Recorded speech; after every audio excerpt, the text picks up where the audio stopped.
Hello, welcome to this tutorial.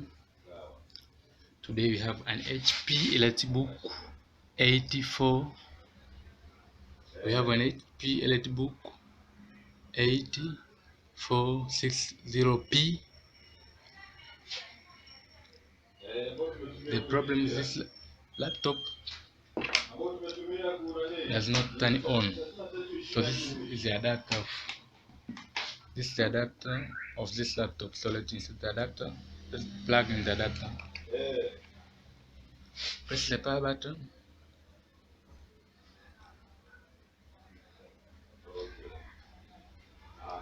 Nothing happened. You see the LED, power LED flashing, but the laptop does not turn on. Press the power button again. The power LED flashing, but the laptop does not turn on. So the problem is this laptop, the adapter is failed to provide the current to turn on this laptop. So the solution is to replace the adapter. So let's find the new adapter or another adapter from another HP laptop. So this is another adapter. This one 90 watt and 19 voltage. So this is an adapter from another HP laptop here, the same EliteBook but small one. So this is the new adapter. So let's turn off this. So let's plug this adapter.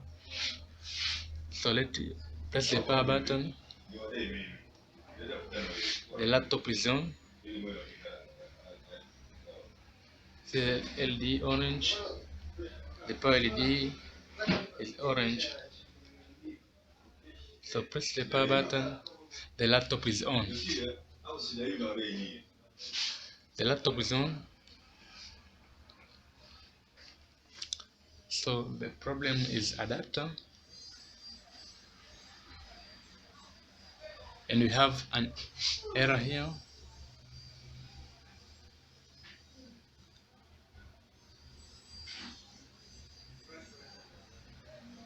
So the problem is the adapter. So to confirm the problem is the adapter, let's remove this adapter. Turn on this adapter. Take this adapter of the laptop. This is the adapter of this laptop. So let's plug in.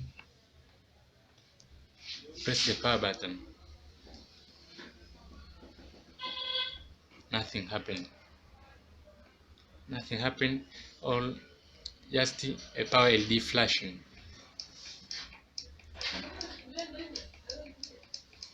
Nothing happened. Just the power LED flashing. So this adapter have a problem. So replace it. So let's use this again. This adapter, turn this off. Use this adapter and press the power button. The laptop is on. So the problem confirm the AC adapter. So the solution is to replace that adapter with the new one. Thank you for watching. Please don't forget to subscribe, to like and share. Thank you.